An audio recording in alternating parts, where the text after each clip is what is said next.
ನಮಸ್ಕಾರ ವೀಕ್ಷಕರೇ, Karnataka power TV ನ್ಯೂಸ್ಗೆ ತಮ್ಮೆಲ್ಲರಿಗೂ ಸ್ವಾಗತ. ವಾರ್ತೆಗಳ ವಿವರ. ಗಂಗಾವತಿಯಲ್ಲಿ ಹಜ್ ಯಾತ್ರೆಗೆ ತೆರಳಿದ ಹಿರಿಯರಿಗೆ ಸನ್ಮಾನ. ಗಂಗಾವತಿ ಕೊಪ್ಪಳ ಜಿಲ್ಲೆಯ ಗಂಗಾವತಿ ನಗರದ ಮೆಹಬೂಬ್ ನಗರದ ನಿವಾಸಿಗಳಾದ ಅಬ್ದುಲ್ ಖಾದರ್ ಮತ್ತು ಅವರ ಧರ್ಮಪತ್ನಿ ಮುಮ್ತಾಜ್ ಬೇಗಂ ಅವರು ಮುಸ್ಲಿಮರ ಪವಿತ್ರ ಸ್ಥಳವಾದ ಹಜ್ ಯಾತ್ರೆಯನ್ನು ಕೈಗೊಂಡಿರುವ ಹಿನ್ನೆಲೆಯಲ್ಲಿ ಕಡಪ ಸಾಹೇಬರ ಭಕ್ತಾದಿಗಳಾದ ಸೈಯದ್ ಭಾಷಾ ಮತ್ತು ಅಭಿಮಾನಿ ಬಳಗದ ಯುವಕರು ಹಜ್ ಯಾತ್ರೆ ಕೈಗೊಂಡಿರುವ ಹಿರಿಯರನ್ನು ಗೌರವಪೂರ್ವಕವಾಗಿ ಸನ್ಮಾನಿಸಿದರು. ಈ ಸಂದರ್ಭದಲ್ಲಿ ಸೈಯದ್ ಭಾಷಾ ಅವರು ಹಿರಿಯರಿಗೆ ಶಾಲು ಹೊದಿಸಿ ಹಾರ ಹಾಕಿ ಆತ್ಮೀಯವಾಗಿ ಶುಭಾಶಯಗಳನ್ನು ತಿಳಿಸಿದರು.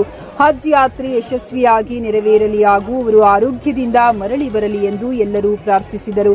ಕಾರ್ಯಕ್ರಮದಲ್ಲಿ ಭಾಗವಹಿಸಿದ ಯುವಕರು ಹಿರಿಯರ ಧಾರ್ಮಿಕ ನಿಷ್ಠೆ ಮತ್ತು ಸಮಾಜಕ್ಕೆ ನೀಡಿದ ಕೊಡುಗೆಯನ್ನ ಕೊಂಡಾಡಿದರು. ಈ ರೀತಿಯ ಸನ್ಮಾನ ಕಾರ್ಯಕ್ರಮಗಳು ಸಮಾಜದಲ್ಲಿ ಸೌಹಾರ್ದತೆ ಮತ್ತು ಪರಸ್ಪರ ಗೌರವವನ್ನು ಹೆಚ್ಚಿಸುತ್ತವೆ ಎಂದು ಅಭಿಪ್ರಾಯಪಟ್ಟರು. ಈ ಸಂದರ್ಭದಲ್ಲಿ ಕಡಪ ಸಾಹೇಬರ ಭಕ್ತಾದಿಗಳಾದ ಸೈಯದ್ ಭಾಷಾ, ಖಾದರ್ ಭಾಷಾ, ರಮೇಶ್, ಅಯೂಬ್, ನಜೀರ್, ಸದ್ದಾಂ, ಹುಸೇನ್, ಅಜರುದ್ದೀನ್ ಭಾಷಾ, ವಾಹಿದ್ ಸೇರಿದಂತೆ ಹಲವರು ಸ್ಥಳೀಯರು ಉಪಸ್ಥಿತರಿದ್ದು ಹಜ್ ಯಾತ್ರೆಗೆ ತೆರಳುವವರಿಗೆ ಶುಭ ಹಾರೈಸಿದರು.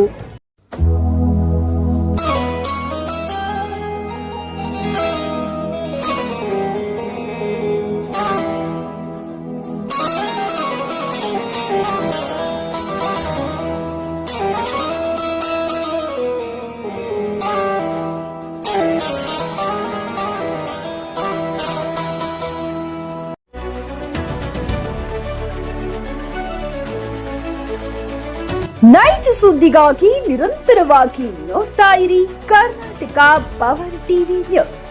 ನೀವು ಇನ್ನ ನಮ್ಮ ಚಾನೆಲ್ ಸಬ್ಸ್ಕ್ರೈಬ್ ಮಾಡಿಲ್ಲ ಅಂದ್ರೆ ಕೂಡಲೇ ಸಬ್ಸ್ಕ್ರೈಬ್ ಮಾಡಿ, ಲೈಕ್ ಮಾಡಿ, ಕಮೆಂಟ್ ಮಾಡಿ ಮತ್ತು ಶೇರ್ ಮಾಡಿ.